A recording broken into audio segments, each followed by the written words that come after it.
I've never been to an Academy Award. Now, if I sit here in my chair, where I must be honest with myself so that I'll progress and my character will improve. For decades, Katharine Hepburn was one of Hollywood's most fiercely private figures. She lived by her own rules, dressed how she pleased, spoke her mind without apology, and refused to explain herself to anyone. But behind that iron confidence and sharp wit, whispers followed her everywhere, especially about her closest relationships with other women in Hollywood. Rumors circulated quietly in studio hallways, were hinted at in old biographies, and resurfaced again and again. Long after she stopped caring what the public thought, Hepburn never played the publicity game. While other stars carefully curated their image, she shut doors, drew boundaries, and let speculation grow unanswered. And it was this silence that fueled decades of curiosity. Who were the women she trusted most? Which friendships ended abruptly? And why did some of Hollywood's biggest female stars seem permanently estranged from her? Those who worked closely with Hepburn described her as intensely loyal but equally unforgiving. If she felt betrayed, misunderstood, or boxed in by expectations, she walked away without looking back. Some friendships lasted a lifetime. Others ended in cold distance, never publicly addressed again. Now, with personal letters, biographies, and first-hand accounts surfacing years after her passing, a clearer picture is emerging. Not sensational rumors, but complex. Emotional relationships shaped by power, privacy, and an era that forced people to live between the lines. This is not a story about labels, it's a story about control. Secrecy, loyalty, and silence, and the women who stood closest to Katharine Hepburn. Until they DIDN single quotes T. Katharine Hepburn entered Hollywood at a time when studios didn't just manage careers. They controlled lives.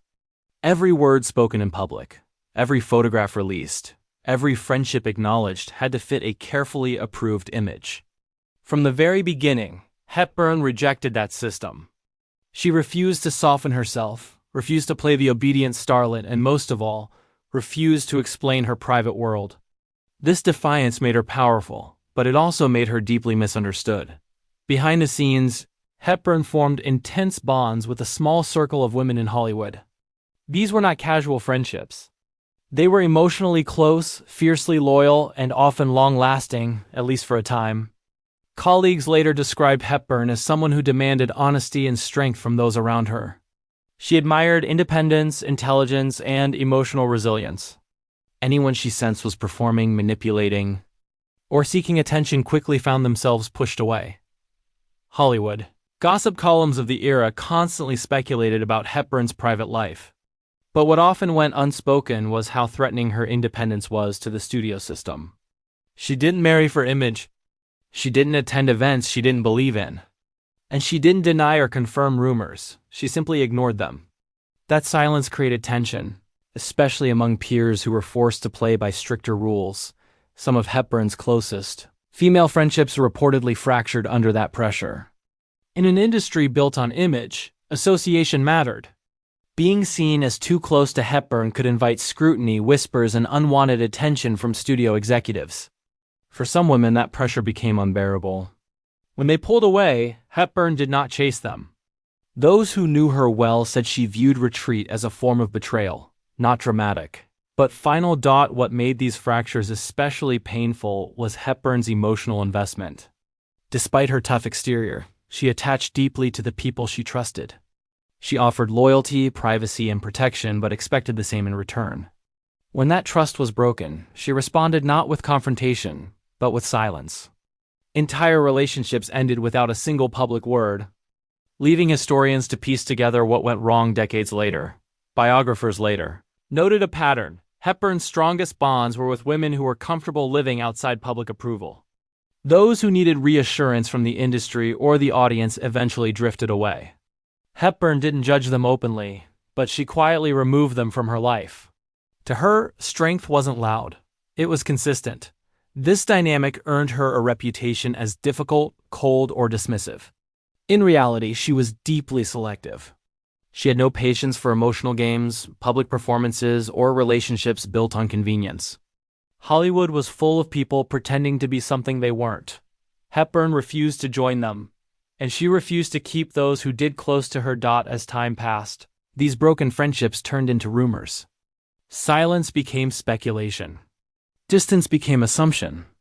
And because Hepburn never corrected the record, the stories grew larger than the truth. What actually existed were complex, emotionally intense relationships shaped by fear, power, and an industry that punished nonconformity. We'll explore specific friendships that defined Hepburn's inner circle, the women she trusted most, and the moments that caused some of those bonds to quietly collapse behind closed doors. As Katharine Hepburn's career soared, her inner circle grew smaller. Fame gave her freedom, but it also sharpened her instincts about who could be trusted. The women she allowed close were not chosen casually. They were colleagues who shared her discipline, her refusal to be controlled, and her understanding that privacy was survival in classic Hollywood. These friendships were built on mutual respect rather than public affection. And that distinction mattered deeply to Hepburn. Several actresses of her era described Hepburn as emotionally intense but profoundly private. She did not confide in half measures. When she let someone in, she expected discretion without question. That expectation, however, became a breaking point for some. Hollywood thrived on whispers, and not everyone could resist the pressure to talk, even when nothing scandalous had occurred. For Hepburn, any breach of privacy was unforgivable. What makes these relationships difficult to decode is Hepburn's refusal to clarify anything publicly. She never denied closeness, never explained separations, and never corrected speculation. Instead, she allowed history to interpret her silences. In letters and memoirs that surfaced years later, former friends hinted at emotional misunderstandings rather than dramatic betrayals. Misaligned expectations, different comfort levels with publicity, and conflicting survival strategies in the studio system quietly eroded bonds that once seemed unbreakable. One recurring theme in accounts from the era is Hepburn's intolerance for fear-driven decisions. If a friend distanced herself to protect her career or image, Hepburn saw it not as pragmatism, but as a lack of courage. To her, fear was contagious, and she refused to let it dictate her life. That philosophy earned her admiration, but it also cost her friendships with women who simply couldn't afford the same risks. There were also moments of creative rivalry that complicated these connections. Hollywood rarely allowed more than one strong, independent woman to thrive without comparison. Even when admiration existed, competition was unavoidable. Hepburn's success, awards, and critical praise sometimes placed strain on relationships that began in mutual support. While she never openly expressed resentment, her withdrawal spoke volumes. Age and time further reshaped these dynamics. As careers diverged and public relevance shifted, some friendships faded naturally. Others ended abruptly, marked by long silences that lasted decades. Hepburn never reopened those doors. She believed that relationships had seasons, and once a season ended, it was not meant to be revisited. This emotional finality is one of the reasons so many unanswered questions remain. Later in life, Hepburn was asked repeatedly about old friendships and rumored conflicts. Her responses were famously brief, often dismissive, and always controlled. She declined to revisit emotional history, suggesting that what mattered had already been lived. To many, this appeared cold. To those who understood her, it was self-preservation. The truth is, Hepburn's relationships with women were neither scandalous nor simple. They were shaped by loyalty, fear, admiration, and an industry that forced intimacy into secrecy. Some bonds ended painfully. Others endured quietly until the end of her life. What united them all was Hepburn's unwavering demand for authenticity, and her willingness to walk alone rather than compromise it.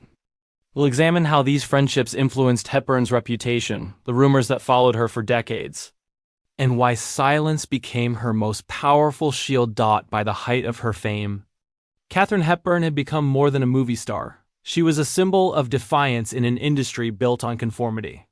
That status magnified everything about her, including her private relationships. Every friendship, every absence, and every unexplained distance became fuel for speculation. And because Hepburn refused to participate in correcting narratives, rumors took on lives of their own. Hollywood's gossip culture thrived on what was not said. When Hepburn stopped appearing with certain actresses, or when former companions were suddenly absent from her life, observers filled in the blanks. Studio publicists quietly encouraged ambiguity, knowing mystery kept her name relevant. Hepburn, however, viewed this as noise. She believed that explaining oneself gave power away, and she refused to do it. This silence hardened her public reputation. She was labeled aloof, difficult, and emotionally distant. Some colleagues echoed these descriptions, often misunderstanding her boundaries as hostility. In reality, Hepburn's emotional economy was precise. She gave deeply, but only to those she trusted. When trust eroded, she withdrew without drama. The absence of conflict confused people more than confrontation ever could. Over time, this withdrawal was misinterpreted as animosity. Relationships that ended quietly were reframed as feuds. Professional distance became personal rejection. Yet those closest to Hepburn insisted she did not harbor grudges. She simply closed to her. Emotional closure did not require explanation or reconciliation. The rumors that followed her were also shaped by the era's limitations. Hollywood struggled to categorize women who did not center their lives around marriage or public romance. Hepburn's independence disrupted expectations, and rather than accept her autonomy, the industry projected narratives onto her. Close friendships were scrutinized because society lacked the language or the willingness to accept complexity without labels. Interestingly, Hepburn never seemed troubled by speculation itself. What she rejected was intrusion. She protected her inner world fiercely, understanding that privacy was the one thing fame could not steal unless willingly surrendered. By refusing to clarify rumors, she maintained control, even if it meant enduring decades of misinterpretation. In later years, when biographies and personal accounts began to surface, a more nuanced picture emerged. Former friends described Hepburn not as bitter or hostile, but as emotionally demanding and uncompromising. She required honesty, courage, and loyalty, qualities not everyone could sustain under Hollywood's pressure. Those who could remain authentic stayed close. Those who couldn't drifted away. This reframing changed how historians viewed her rumored conflicts. What once appeared as personal feuds now looked more like emotional boundaries. Hepburn was not rejecting people. She was rejecting performance, fear, and dishonesty. In an industry that thrived on illusion, this made her both admirable and isolating. Ultimately, Hepburn's silence shaped her legacy as much as her performances did. She taught the world that a woman did not owe explanations for her choices, relationships, or identity. That lesson unsettled people then, and still does now. But it also explains why her story continues to fascinate generations later. We'll explore how these private relationships and public rumors shaped Katharine Hepburn's lasting legacy, and why her refusal to explain herself may have been her greatest act of strength. Katharine Hepburn's legacy cannot be separated from her silence. In an era when actresses were expected to explain, confess, and conform, she chose restraint. That choice frustrated critics, fueled speculation, and complicated her public image, but it also preserved her autonomy. The relationships she formed, especially with women who shared her creative and emotional world, were shaped by that same principle. They existed on her terms, protected from public consumption, even if that meant being misunderstood. Over time, what once appeared as secrecy has come to be understood as self-definition. Hepburn lived in a Hollywood that punished women for independence, yet she insisted on defining herself outside of approval. Her close friendships were intense because they had to exist in a compressed emotional space, private, loyal, and insulated from an industry that treated intimacy as currency. When those bonds fractured, it was rarely because of hostility. More often, it was because not everyone could live within the boundaries she required. Historians now view Hepburn's rumored conflicts with a more empathetic lens. The distance she created between herself and former companions was not fueled by resentment, but by clarity. She believed that emotional honesty mattered more than longevity, and that relationships should not survive at the cost of self-respect. In choosing solitude over compromise, she challenged Hollywood's expectation that women must always be agreeable, accessible, and explainable. This philosophy shaped how she aged in the public eye.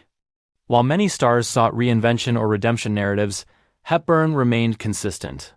She did not rewrite her past to make others comfortable. She did not soften her edges to appear likable. And she did not offer closure to rumors that were never owed answers. That consistency, once criticized, is now regarded as one of her most radical qualities. Her relationships with women, whether enduring or fleeting, played a significant role in forming that legacy. They revealed her capacity for loyalty, her intolerance for pretense, and her deep emotional intelligence. They also exposed the cost of living authentically in an industry built on illusion. Hepburn accepted that cost without complaint, even when it meant walking alone. Today, her story resonates because it feels modern. The refusal to label, explain, or perform identity aligns with contemporary conversations about autonomy and privacy. Hepburn lived decades ahead of her time, not because she predicted the future, but because she trusted herself more than public opinion. That trust is what allowed her to endure scrutiny without surrendering her sense of self. In the end, Katharine Hepburn's relationships were not scandals to be decoded. They were expressions of a woman determined to live honestly in an environment that discouraged it. Her silence was not avoidance. It was authorship. She wrote her own narrative by refusing to let others write it for her. That is why her legacy remains so powerful. Not just because of the awards, the performances, or the fame, but because she proved that a woman could be strong, private, and uncompromising without apology. And in doing so, she left behind something far more enduring than rumor, a blueprint for living on one's own terms.